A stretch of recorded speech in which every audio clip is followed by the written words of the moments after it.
Bienvenidos a un episodio más de En Análisis, el espacio de criptonoticias donde discutimos las noticias más relevantes de la semana. Mi nombre es Iván Gómez. Yo soy Héctor Cárdenas y aquí las noticias de la semana. MicroStrategy compra más de 20.000 bitcoins y a sus inversionistas les encanta. MicroStrategy es una de las firmas, si no la más importante del mercado en cuanto a inteligencia empresarial. Esta firma compró 250 millones de dólares en Bitcoin, es decir, unos 21.454 Bitcoins. Y los motivos por los que los compran es mejor tomarlos de las citas que ellos mismos dijeron. Ellos lo compran debido a que la criptomoneda Bitcoin es como oro digital, más duro, más fuerte, más rápido y más inteligente que cualquier dinero que lo haya precedido. Por otra parte... Nada más y nada menos, ¿no? En pocas palabras, el mejor dinero que hayamos tenido en la historia. Otra cita de ellos mismos destaca que consideramos que la aceptación global, el reconocimiento de marca, la vitalidad del ecosistema, el dominio de la red, la resiliencia arquitectónica, la utilidad técnica y el espíritu comunitario de Bitcoin son una evidencia persuasiva de su superioridad como clase de activo para aquellos que buscan una reserva de valor a largo plazo. ¿Qué más quieren? Sí, no, en pocas palabras, como decimos en Venezuela, demasiado claro en lo claro, ¿no? O sea, porque no es una compra ingenua, no es una compra especulativa, es una compra con desde los fundamentales, una compra desde las razones base que constituyen la propuesta de valor de Bitcoin y que dan cuenta del problema que resuelve como moneda, como dinero, mejor dicho, sí, como nueva forma de dinero. Es que justamente ellos dicen, el director de esta empresa dice que la inversión no se decidió de la noche a la mañana y que más bien partió de un análisis de meses de analizar el estado actual de la economía, que bueno, todos sabemos que está en un desastre, excepto en Bitcoin, y bueno, de esta forma ellos llegaron a esa idea de que, cito de nuevo, Bitcoin es un activo de inversión legítimo que puede ser superior al efectivo. Entonces, al final, ellos lo que están buscando es protegerse. Pudieron haberse protegido en el oro, pero prefirieron protegerse en este activo que consideran superior, que es el efectivo digital, Bitcoin. Y una de las cosas más impresionantes de esta compra es la reacción de los inversionistas, porque pocas horas después de anunciada o hecha pública la compra, las acciones de MicroStrategy se revalorizaron como en un 20%, más o menos aproximadamente. ¿Qué quiere decir esto? Que sus inversionistas estuvieron de acuerdo en que su valor, su riqueza, fuera resguardada en Bitcoin, que se escogiera Bitcoin como activo de refugio. ¿Y qué pasa normalmente cuando una empresa ve que otra empresa se revaloriza por una acción en específica? Otras empresas la siguen. Sí, lo vimos con el caso de cuando ponían blockchain en el nombre. Exacto. El Long T Island, la cosa se llamaba Long Blockchain y subía el precio, y así pasó con muchísimas. Lo loco es que en este caso, a diferencia de con blockchain, no muchos pueden comprar 20.000 bitcoins sin que se acaben, porque lo cierto es que 20.000 bitcoins es como el 0,1% de todas las 21 millones que se emitirán. Entonces nada más unas 1.000 empresas podrían comprar 20.000 bitcoins. ¿Y cuántas miles de empresas no hay en el mundo que tienen 250 millones de dólares? ¿Cuántas no hay? Sí, muchísimas. Entonces, y es una locura, porque también si lo piensas en términos de suministro, en términos de cuántos días de trabajo de minería se fueron requeridos para minar esos 21.000 bitcoins. Los tipos, MicroStrategy compró como casi 5 días de trabajo de minería en bitcoins. O sea, me refiero al tiempo en que se demora acuñar o emitir estos 21.000 bitcoins. MicroStrategy los absorbió para sí. Una de las cosas que me llama la atención es precisamente quiénes habrán sido los vendedores de esta gran porción de bitcoins. Porque según parece, es una compra directa, no es, o sea, según lo que se evidencia por las declaraciones de los directivos de la empresa, no fue que compraron un índice que se expone al precio de Bitcoin, sino que confía en sus propiedades directamente. Entonces, preguntas que surgen es quién lo vendió y dónde están resguardados esos, cómo están cuidando a nivel institucional esos Bitcoins. ¿Será con BitGo? ¿Será con qué empresa? Son preguntas que surgen, que dan Sí, curiosidad. entiendo el punto allí. Sobre lo primero, o sea, tú dices que no lo compraron en un exchange. O sea, entiendo que compraron los bitcoins. No es que tienen un título de deuda ni nada de eso. O sea, los tipos tienen bitcoins en alguna cartera. Ahora, entendía que decías que lo habían comprado directamente a otra persona. ¿O te No referías a lo sé, directamente no. tener los bitcoins? No, me refería a tener los bitcoins. Ah, ok. Solo me genera curiosidad quién habrá sido el vendedor de esta gran porción de bitcoins. ¿Quién habrá decidido, así de buenas a primeras, o bueno, no de buenas a primeras, porque realmente creo que fue un sistema de subasta para pagar esta cantidad y bueno, pero que hubo algún incentivo para vender esta porción de suministro o esta porción que era la reserva de alguien más o era parte del comercio de alguien más a MicroStrategy. A lo que me refiero es Bueno, a que no es fácil mover esa cantidad de dinero en una red que prioriza el atesoramiento, es decir, el resguardo de capital antes que su movimiento libre. claro, ahí lo que yo veo es que, o sea, 250 millones entre los 21.454 pagaron un precio de 11.652. Es decir, pagaron precio de mercado, no al mayoreo, no pagaron OTC. Entonces, por Exacto. eso pareciera ser que de verdad compraron en el mercado. O sea, le compraron en Binance, en Gemini, en Kraken, directamente, Orden de sin hacer. mercado así de una, sin Sí, titubear, sin regateo, nada. así Venga mismo, esos bitcoins. así mismo. Pero bueno, lo importante de la noticia, más allá de que estas personas hicieron una tremenda inversión, probablemente de las más inteligentes que contaremos en la historia futura, esto habla de lo que se viene, Sí, de lo que se de lo viene. que ya está sucediendo, porque tenemos el reporte de todo lo que ha acumulado Grayscale este año, más que si Paul Tudor, que también es un gran administrador de fondos de reserva, también decidió, fueron como 100 millones de dólares en bitcoins que invirtió, o sea, una cifra que también es bastante importante. Y así poco a poco, en la medida en la que se vayan sumando nuevos actores de peso, veremos nuevas instituciones sumándose a esta compra como manera, como dijo el CEO o como se infiere de sus declaraciones, de protegerse ante el naufragio actual del dinero fiat. Ujú. Pero sobre todo a mí me llama la atención de esta compra el nivel de compromiso ético que expresa.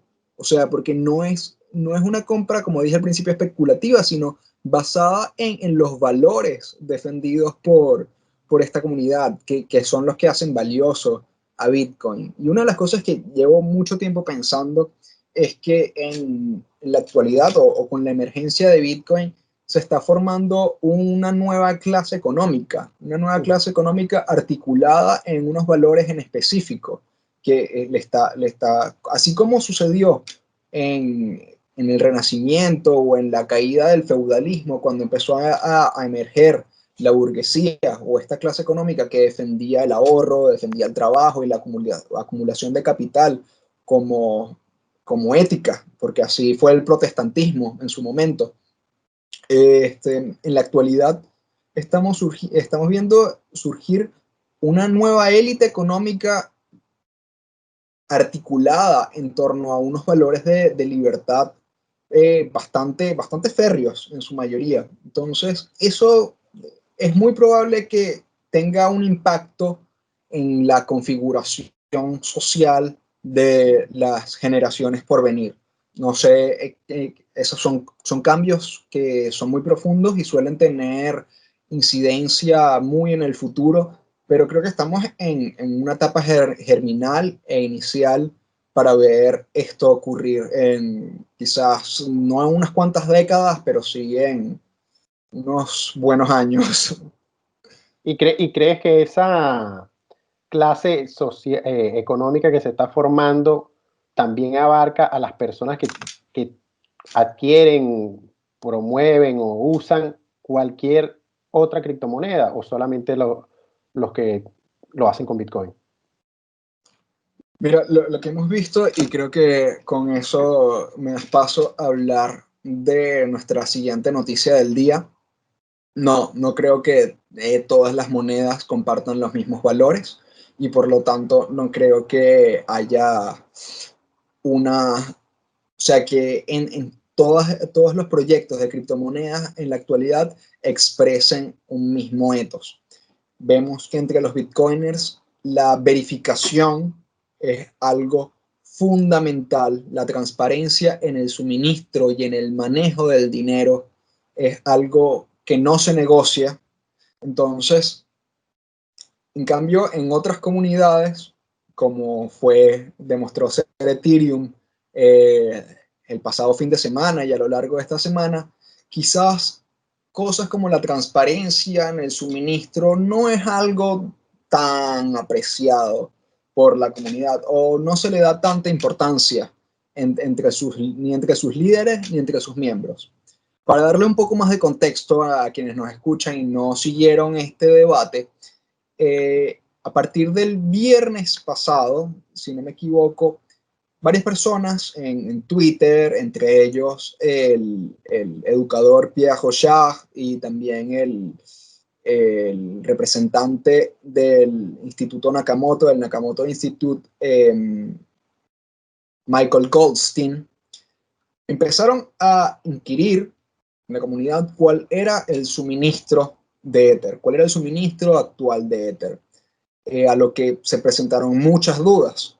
La gente no sabía responder con exactitud cuál era el suministro en ese momento y se percibió un cierto desinterés por parte de la comunidad al respecto. Al consultar varios exploradores de bloques, los exploradores de bloques eh, ofrecían respuestas distintas entre ellos. Una persona hizo una investigación en al menos 5 exploradores, en Blockchair, en Ethermine, en Etherscan, y la mayoría arrojó resultados disímiles. ¿En qué se diferencia esto de Bitcoin? Como lo que estamos diciendo, en Bitcoin existe una función específica en su código que permite consultar o que arroja la información del suministro en momento real, en el momento de la consulta, tan simple como get UTXO transaction info, set info. Es una función que se introduce en el nodo y arroja el circulante actual de la moneda. Una función de este tipo no existe o no existía para el momento del debate en Ethereum, si bien consultar el suministro de Ethereum tiene sus propias dificultades debido a la configuración de la red y cierta complejidad en el tratamiento de las transacciones. Ok, ahí yo lo que veo es que, o sea, no es tanto el problema de que no tengan o no tuviesen una función para verificar el No, suministro. Ese no es tanto el problema. El problema que no. yo veo es, primero, que los distintos nodos que tienen, que pueden, mejor dicho, más que tienen, que pueden tener toda la blockchain de Ethereum, que ya sabemos que los nodos archivadores de Ethereum pesan muchísimo, son súper difíciles, muchas personas que son técnicas no han podido sincronizar correctamente un nodo de Ethereum, que eso es peligroso, porque, o sea, el nodo es el que tiene la contabilidad completa. Si no tenemos la contabilidad completa, entonces alguien puede cocinar la contabilidad, hacer trampa. No Además pueden de que es el que verificar. verifica todas las reglas, que las reglas se estén cumpliendo. Si no hay nodo, Exactamente. no hay certeza de la ley de la cadena. Exacto. Entonces, bueno, por un lado está ese tema, que el problema es no es tanto que no tuviesen el script para verificar, sino las diferencias que arrojan estos pocos nodos que pueden tener toda la cadena. No son diferencias minúsculas, o sea, habían unos que decían, no sé si era 11 millones, algo así, cuál era el número, y los otros decían 10 millones, o sea, la diferencia era de ¿cómo se llama? Una magnitud, un orden de magnitud. En cambio, cuando hacemos el mismo ejemplo en Bitcoin, que lo podemos ver en los exploradores de bloques, que son nodos, o lo podemos leer en el propio nodo de la gente, que es lo que se quejaban aquí, una de las partes de las que se quejaban, lo del script, aparece, no sé, 18 millones 500 mil 50, y en el otro 18 millones 500 mil 56,25. Es decir, nada más hay una diferencia de un bloque minado con una nueva emisión entre la gente que confirmaba. Entonces, Claro. la realidad, ¿qué significa esto? Bueno, la emisión de Bitcoin es realmente conocida y es realmente como se programó. Cuando nos vamos a Ethereum, entonces no se puede confirmar. Y preocupa es que Vitalik Buterin, el dios de Ethereum, diga, bueno, nosotros primero pone un link de CoinMarketCap. Aquí está el suministro, lo que diga CoinMarketCap. Y segundo, eso no es tan relevante, no le importa tanto. Pero aquí hay un problema, ¿cómo se llama? Conceptual. O sea, está bien que ellos pretendan, la gente de Ethereum pretenda hacer una computadora mundial, pero esta computadora mundial que pretenden hacer se basa en una moneda. Es primero moneda y después computadora mundial. Entonces, Sí. no puedes dejar de ver en ningún momento la moneda. Sí. La moneda es necesaria. Yo creo que ha sido secundario desde el principio en Ethereum porque ellos nacieron con el objetivo de ser esta computadora mundial, no necesariamente con el objetivo de ser moneda. Fue después. Al principio el Ether era considerado simplemente combustible, gas del procesamiento computacional, un pago por el procesamiento computacional en Ethereum. Después, con los años y con la emergencia quizás de todo este tema de las finanzas descentralizadas y una vuelta al dinero en Ethereum, que nos confirma que las blockchains están pensadas sobre todo con fines financieros, con fines económicos, antes que cualquier descentralización de Internet, que si Es bien que es tú no has un visto objetivo que, loable, no, quizás esta no es la tecnología para lograr eso. Pero claro, tú bueno, no has visto que en la comunidad de Ethereum todavía está la discusión y mucha gente de repente tuitea como orgulloso, it is money, Ethereum sí, sí, es sí. dinero. Claro que es dinero, eso no está en discusión, nunca estuvo en discusión. Las criptomonedas son dinero y punto, listo, se acabó. Si alguien te lo acepta, listo, dinero. Entonces todavía estas personas que manejan esta red supuestamente tan avanzada no logran entender que están basados en una red de dinero. Lo que sea Allá, que estén haciendo es una red de dinero. allá hay matices, creo yo, y me parece que en la medida en la que se centraliza una criptomoneda o se descentraliza, es más o menos dinero y más o menos moneda, ya yéndonos a precisiones conceptuales respecto a estos términos. Una moneda suele ser más como el efectivo, por ejemplo, que es una obligación, una deuda emitida por un banco central y que al final es un título de deuda una obligación de pago que debe cumplir el Banco Central, se supone. El dinero sería más como en efecto es el oro o el Bitcoin en dado caso, que no es obligación de nadie, no es una deuda contraída con nadie. La relación que hago con la centralización o descentralización de la moneda es que en el caso de Bitcoin no hay un líder en específico con el cual, o una fundación con el cual se esté contrayendo esta deuda.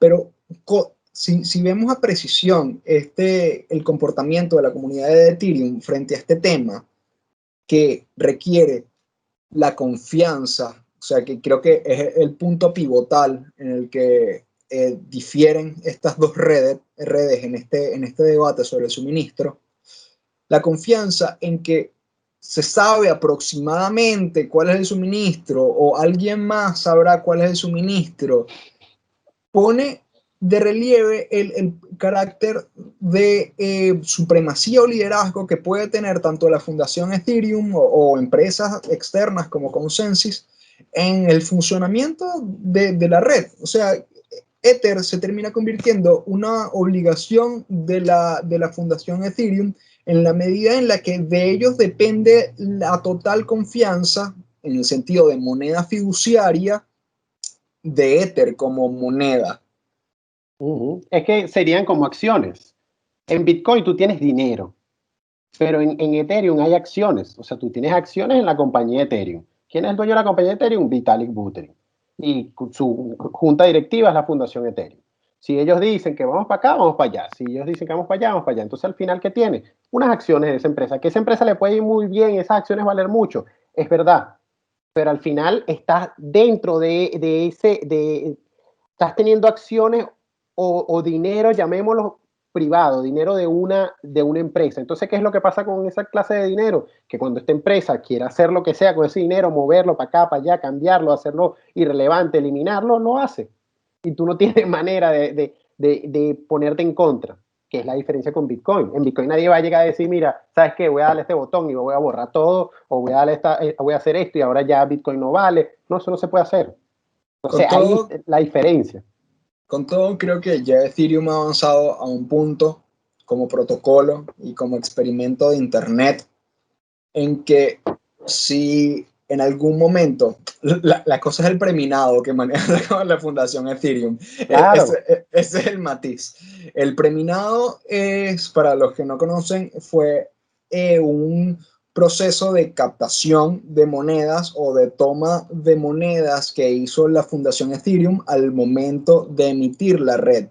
O sea, ellos antes de hacer su red pública, de emitir su bloque Génesis, ya contaban con una porción del suministro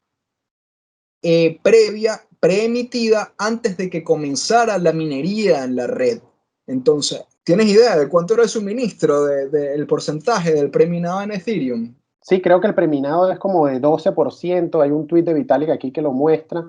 12% de preminado y 60% en la venta. Es decir, ellos sacaron a la venta una cierta cantidad de monedas de Ethereum en ese momento, sin que empezara la minería en la red.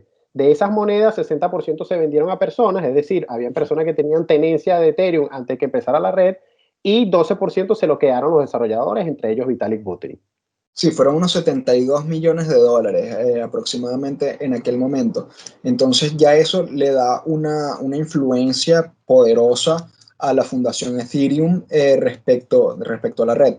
Que, mi punto era que en la medida en la que este proyecto ha ido creciendo, ha ganado independencia, ha ganado múltiples desarrolladores que están convencidos de su potencial y de que seguirían trabajando en el caso de que se diera un intento de censura gubernamental, eh, algún tipo de caso extremo en que llamen a tribunales, esto es hipotético, que llamen a tribunales a los miembros de la Fundación Ethereum y les digan que ya no pueden participar más en la comercialización o desarrollo de Ethereum.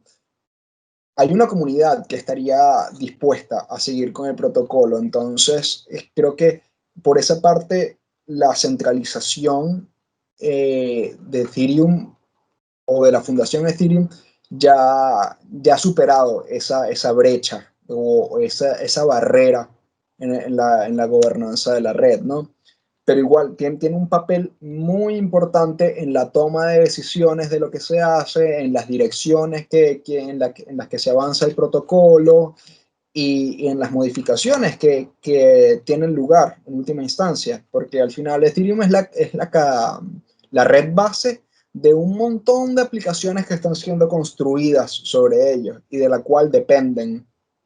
Sí, Entonces, sobre eso que dices allí, están cosas drásticas que yo no sé si la gente de verdad analiza o si sencillamente lo que dice Vitalik es ley, pero Ethereum 2.0, lo de la prueba de participación no es un cambio minúsculo.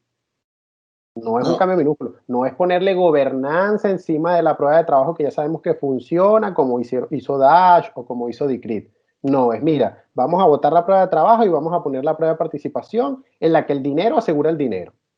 Y bueno, todos están caminando hacia allá, pero sí, ¿cómo será eso allí? ¿Quién va a tener más poder ahora? Porque si los que tienen poder son los que tienen el dinero, bueno, la Fundación Ethereum y los primeros inversionistas tienen más dinero que todos los demás.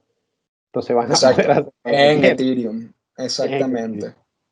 Entonces Sí, hay temas allí muy, o sea, igual sí, tratando aquí de ser abogado del diablo o lo más imparcial que pudiera ser, con respecto a este tema del suministro de Ethereum, hay ciertos matices que sí hacen más difícil el cálculo del suministro en Ethereum, como por ejemplo el hecho de que al momento de crear nuevos contratos hay transacciones de quemado en los contratos, o sea, se queman monedas que pueden o no ser contabilizadas en el cálculo inmediato del suministro.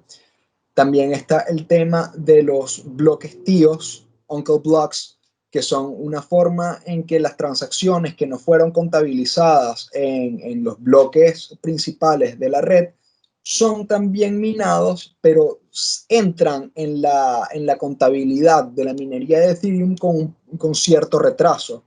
Entonces, esto también dificulta que sean arrojados o que sean contabilizados por los exploradores de bloques en el momento, al mismo tiempo. También recordemos que cada nodo es independiente. En ninguna red hay algo tal como el único indicador, el único suministro, sino que cada nodo va contabilizando por su parte según las comunicaciones que tiene entre distintos nodos, y va obteniendo información sobre la blockchain y la va agregando a su cadena. Pero en el caso de Ethereum, que tiene esta arquitectura un poco más complicada, el tiempo que toma eh, metabolizar esta información sobre los bloques tíos, las transacciones rezagadas, hay otros tiempos de generación y de bloques, toma más tiempo. Si bien, bueno, eso fue una decisión de arquitectura, una decisión de software a la hora de construir la red. Claro. Igualmente, o sea, que los nodos sean independientes no quiere decir que todos no deberían acercarse al mismo valor. O sea, Sí, una cosa es que todos lleguemos cercano a los 10.150.000 y una cosa es que yo diga 10 millones y tú digas 9 o tú digas 15. O sea, sí. yo llegué a ver en ese debate en Twitter que habían diferencias de 3 y 5% entre los nodos. Entonces, ¿qué estamos hablando allí? O sea, ese 3 y 5%, ¿quién lo tiene? ¿Dónde está? ¿Y por qué apareció? Así es. Pero igual creo que el quid de este asunto, lo esencial, es la confianza.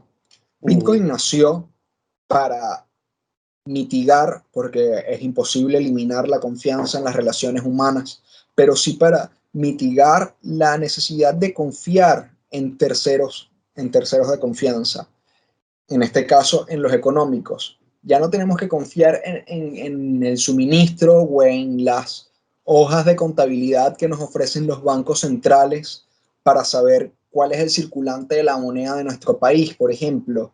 Ya no tenemos que confiar en ellos para saber cuál es la cifra de inflación, sino que tenemos funciones matemáticas precisas para consultar individualmente cada persona cuántas monedas existen en la actualidad, cuál es el suministro que existe. Y al final esto es parte esencial de lo que determina el valor de cualquier tipo de dinero, la escasez y la utilidad.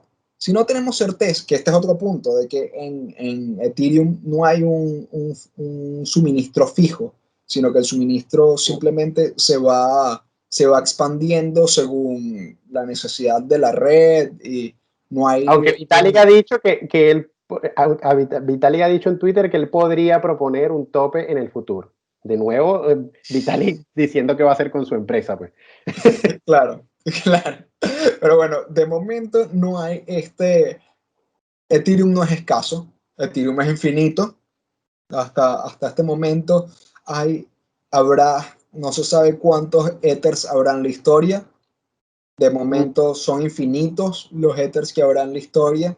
Si bien hay propuestas que podrían limitar, no sé si el suministro, pero al menos reducir el circulante. Por ejemplo, está la propuesta de escalabilidad de Ethereum o de la Ape Ethereum, la propuesta de mejora de Ethereum 1559, creo que fue una propuesta de mejora dedicada al tema de las comisiones. No sé si se acuerdan. Bueno, recordemos que aproximadamente en el mes mayo, junio, hubo unos eventos de pagos de comisiones millonarias por transacciones que de unos cuantos miles de dólares se pagaron millones de dólares en comisiones para su procesamiento.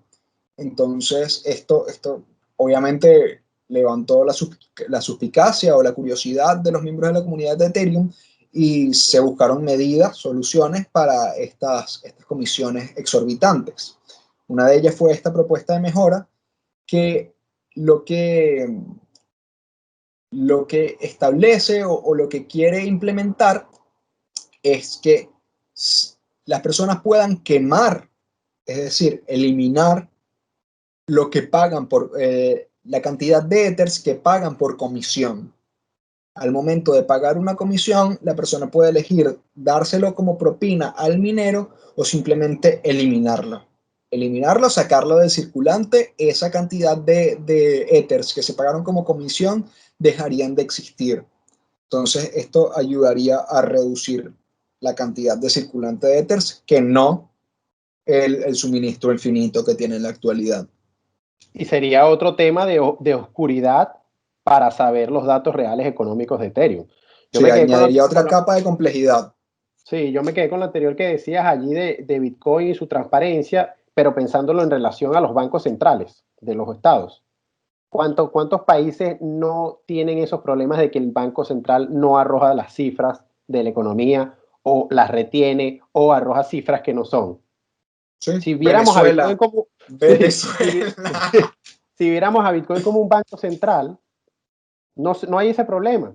Yo no necesito ni siquiera confiar en el gobierno, ni siquiera confiar en otro para saber las cifras económicas del país. Yo me voy a mi propio nodo y voto las cifras económicas del país. Después me voy a cualquier, ¿cómo se llama? Casa de cambio o cualquier empresa de esta que vea el precio de Bitcoin contra otra moneda y puedo saber cuánto vale eso contra otra moneda. Pero siempre es individual.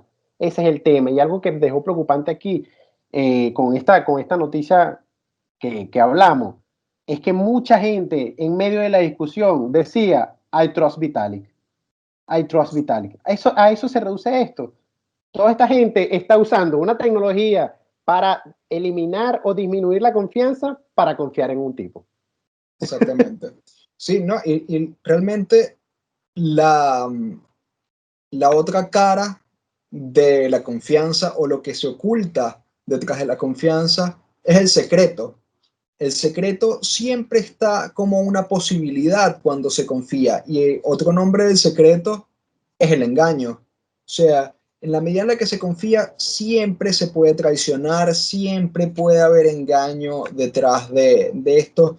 Entonces, la corrupción está a la orden del día.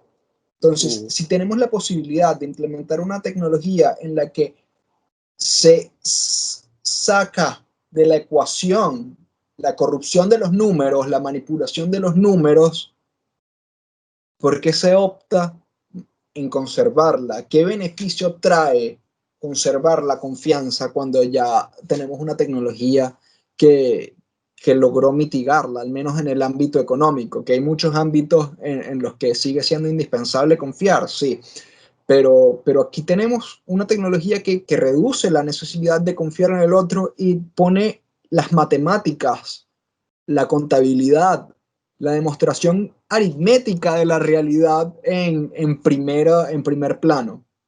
Entonces, bueno, nada. Sí, yo me atrevería a decir que es algo del ser humano, así como esto de las estafas que se basan en, ¿cómo es que se dice? Como lo que pasó en Twitter, que hacen ingeniería social. Sí. Es más o menos lo mismo. O sea, yo creo que aún estamos en un punto en que el gran porcentaje de las personas que están en Bitcoin o que conocieron Bitcoin y que están en las criptomonedas, me atrevería a decir como el 90% de las personas que están en las criptomonedas no entienden totalmente a Bitcoin, creen Sí. que es algo para hacer dinero rápidamente y por eso terminan confiando, que es lo que justamente Bitcoin dice, no hagamos. Cuando se trata de dinero, no confiemos en los demás, confiemos en nosotros mismos y listo. Hay métodos de confianza en los que no tenemos que estar uno en debilidad del otro. Por ejemplo, el escrow. cuando se hace con un intermediario. Bueno, yo no te conozco a ti, Iván, tú no me conoces a mí, vamos a hacer una transacción, vamos a buscar un intermediario en común, a los dos, y listo, y salimos bien. Pero esa clase de cosas no, o sea, no son problemáticas, no hay de por medio este tema de que, bueno, este me va a quitar mi dinero, me va a traicionar. Entonces, aquí lo único que me queda es decirle a la gente que hay que entender Bitcoin, porque si no seguimos en lo mismo, lo vamos a hacer una y otra vez. Las stablecoins son otro ejemplo. Son otro ejemplo de confianza ciega sin sentido. Sabemos que los bancos centrales de los estados imprimen dinero y cuando imprimen dinero degeneradamente, la gente se vuelve más pobre porque su dinero ya no vale lo mismo. Entonces, ¿por qué nosotros vamos a hacer una moneda que está basada en una moneda para que empobrece a la gente? No tiene sentido. O sea, entiendo lo No, de la adopción. Entiendo lo de la adopción. El dólar es lo más usado, ok, vamos.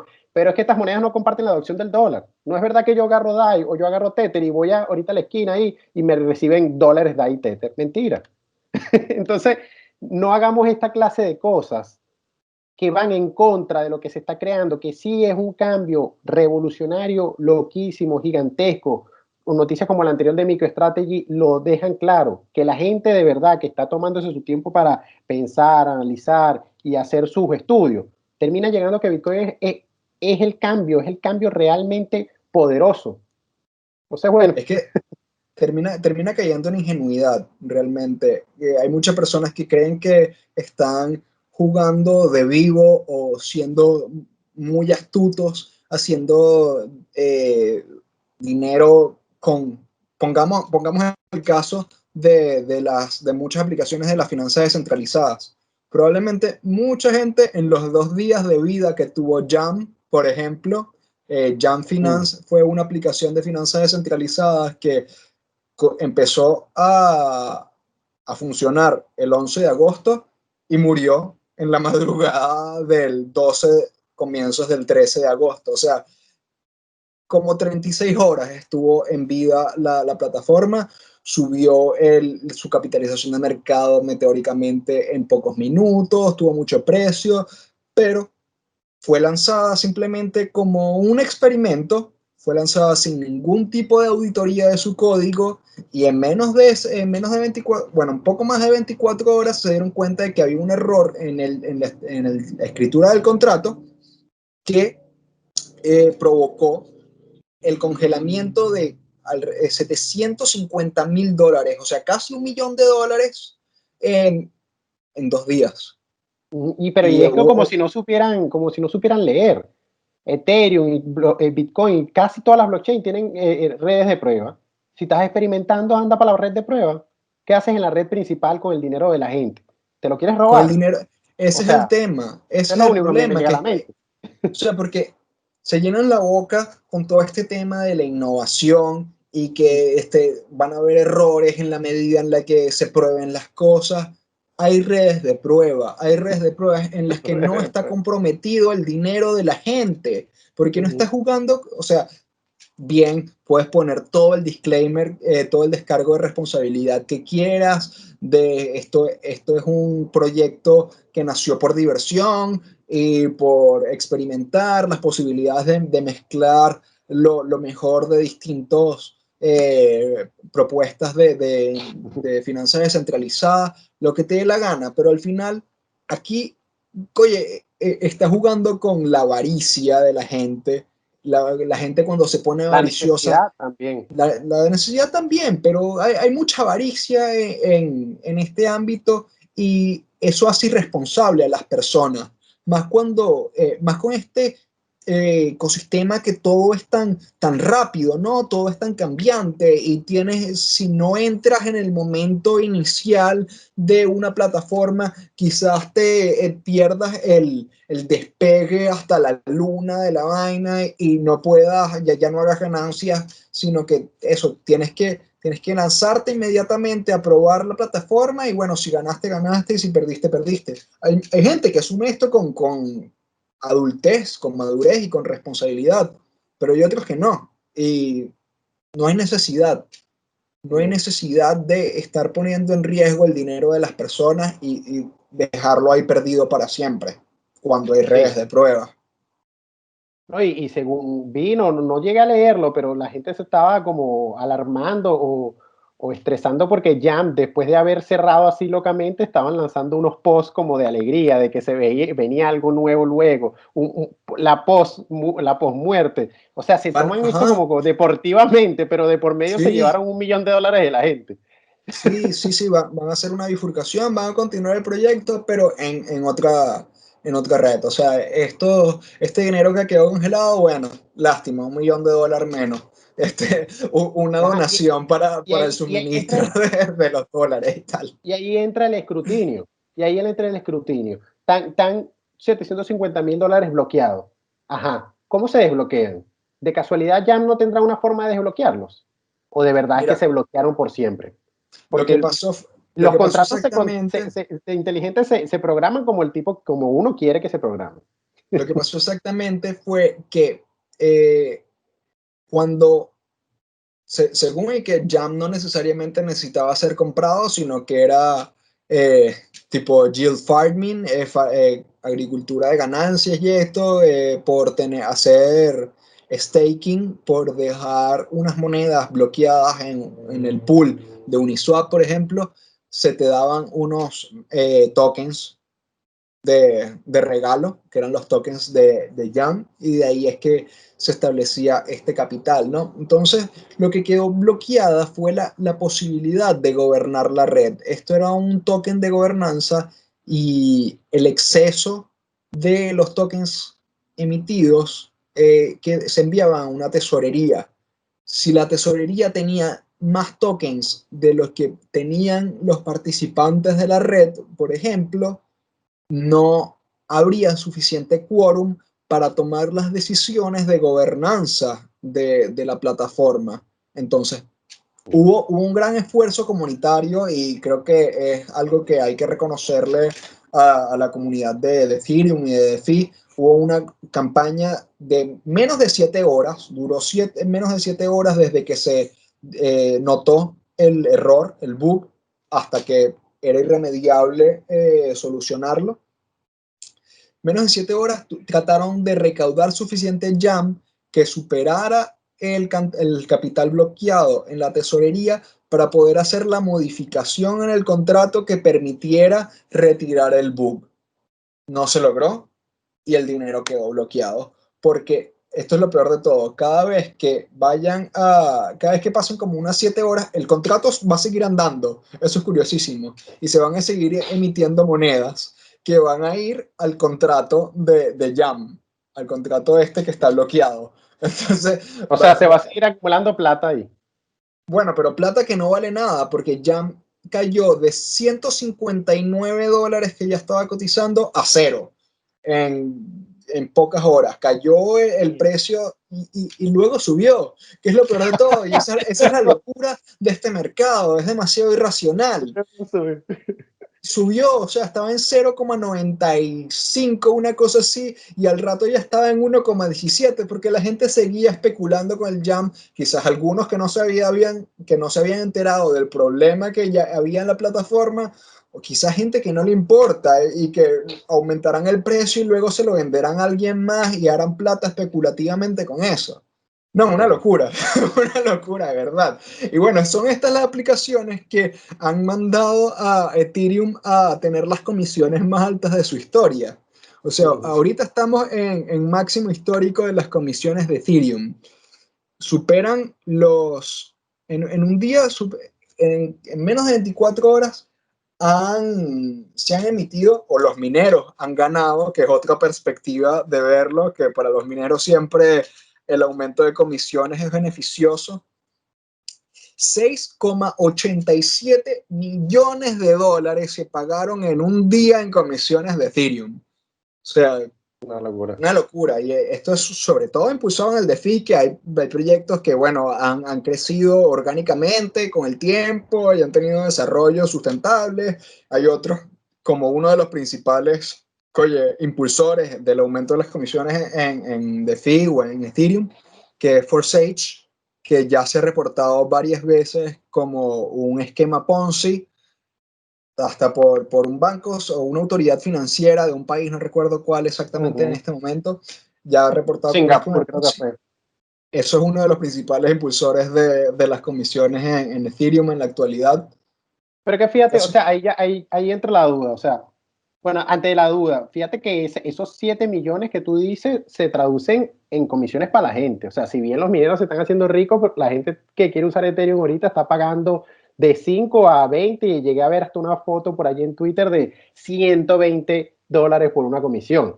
Ahora, con respecto a lo que tú dices, esa es mi pregunta. O sea, claramente Smartway Forsage parece tener un comportamiento de Ponzi de libro, pues. O sea, así se funcionan los Ponzi. Pero las DeFi no tienen un comportamiento similar.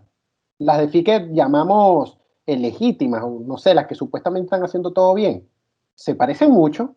Tú metes dinero, eh, te da más dinero, traes más gente, hay más dinero. O sea, mientras más dinero haya, todos tenemos más dinero, pues. claro, solo que no es tan evidente como esto de trae a tres amigos y que inviertan y si ellos tú subes de nivel y vas a ser ahora platino y cuando eres platino toda esta gente trabaja para ti y tú eres tu propio jefe y toda esta locura de los esquemas multinivel, ¿no? Bueno, en Ethereum, la misma comunidad de Ethereum a veces ha hablado de este concepto de Ponzinomics, la economía de los Ponzi, que es precisamente que los primeros en haber invertido se alimentan de los últimos que invirtieron o de los nuevos inversionistas y a partir de esta eh, retroalimentación o, no sé cómo llamarlo, de la minería de liquidez, como lo llaman ellos mismos, se Liquidity aumenta, Mine. se sostiene el protocolo. Pero si en algún momento la gente que está respaldando estos protocolos decide retirar su dinero, no hay nada que lo sostenga. Sí, en eso es un aspecto Ponzi, pero creo que al final es algo que sucede en la mayoría de los proyectos de este espacio. O sea, obviamente si hablamos de que todo el mundo retira su dinero de Bitcoin, Bitcoin también se va para el suelo. Entonces, como que hay una franja ahí Claro, pero difícil mira la de... diferencia. Ojo, ya va, mira la diferencia clave. La gente claramente puede retirar todo su dinero de Bitcoin o de Ethereum y estas monedas se van al piso. Pero el uso de Bitcoin o de Ethereum no se alimenta de que más gente meta dinero.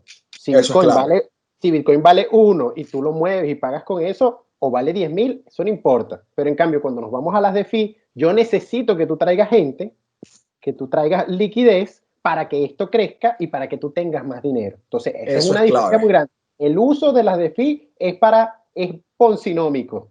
En cambio, el uso de Bitcoin o de Ethereum o de cualquier criptomoneda en su capa base es como medio de pago o moneda.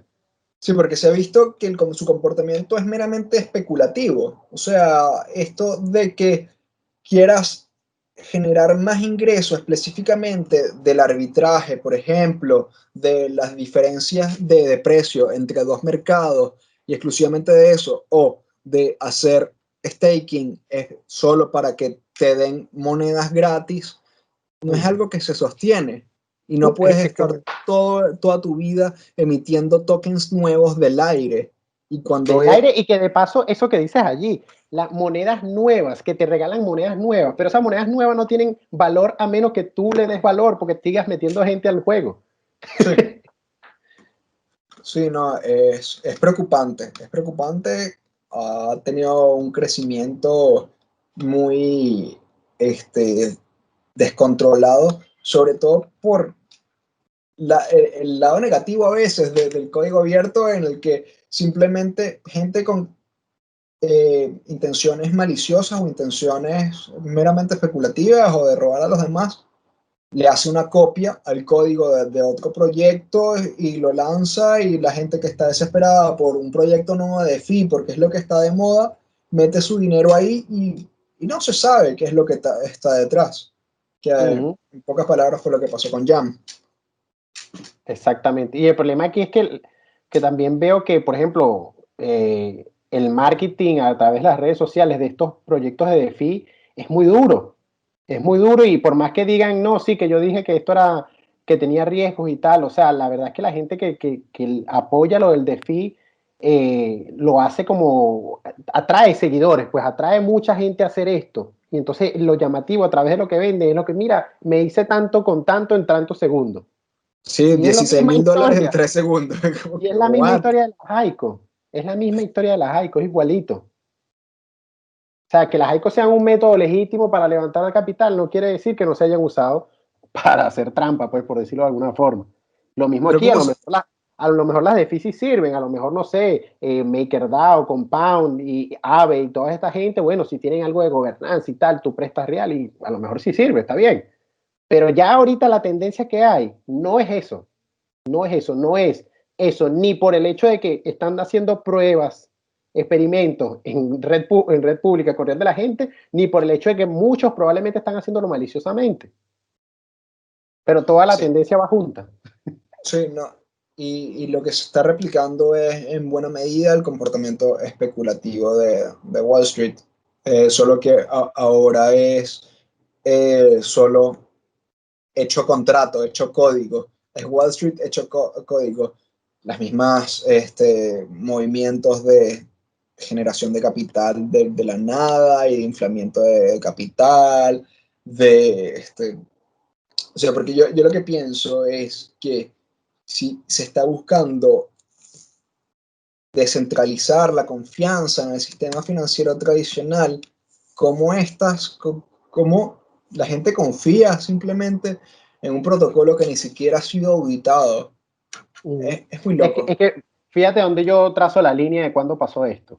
O sea, suponte que con el tema de Ethereum y lo de confiar en Vitalik, bueno, hay una línea ahí que no se sabe si es cierto, si la gente confía o no, o si necesitas a Vitalik o no para que funcione. Está bien. Pero cuando la gente se ensegueció a confiar en todo lo que venga encima de Ethereum, fue con las stablecoins. Ya nada más el hecho de ponerte a confiar en una moneda que se basa en otra moneda y que supuestamente había una gobernanza que lograba que esa moneda tuviese ese valor, ahí empezaron todos los problemas de confianza grave que tenemos ahorita con esto de volver el DeFi y toda esta cosa loca. Yo creo que fue ahí, justo en las stablecoins.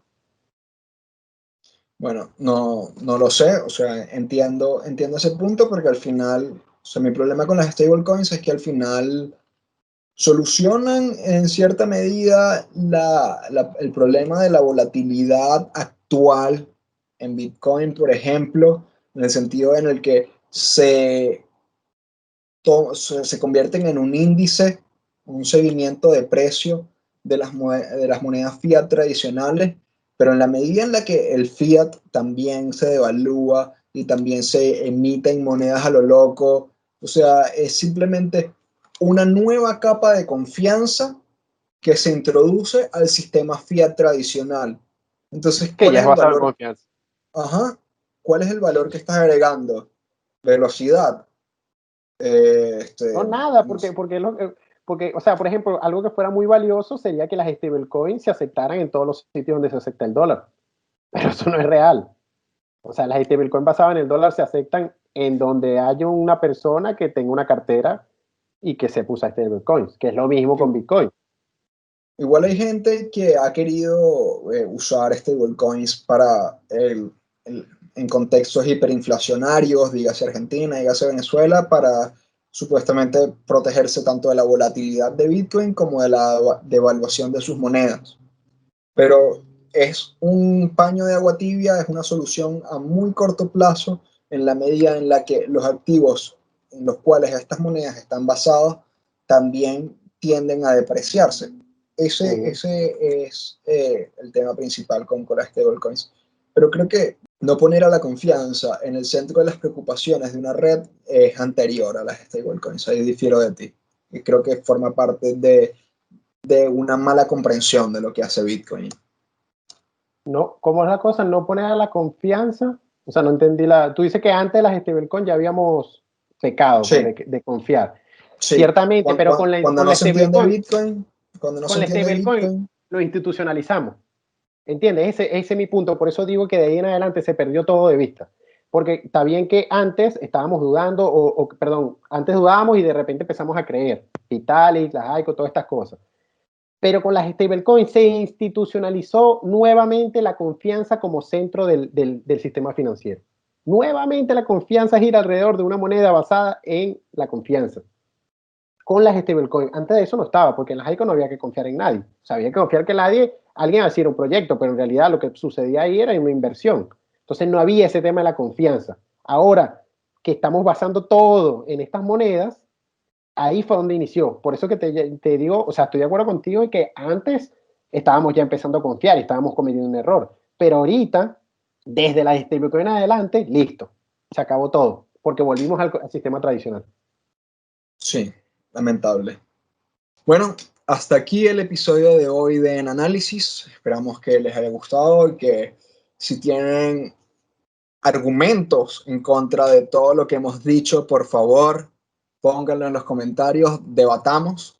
Aquí no estamos para decir ninguna verdad en lo absoluto, estamos para discutir y pensar y repensar todas las preconcepciones y concepciones que hemos establecido en nuestro viaje en el mundo de Bitcoin y de esta tecnología.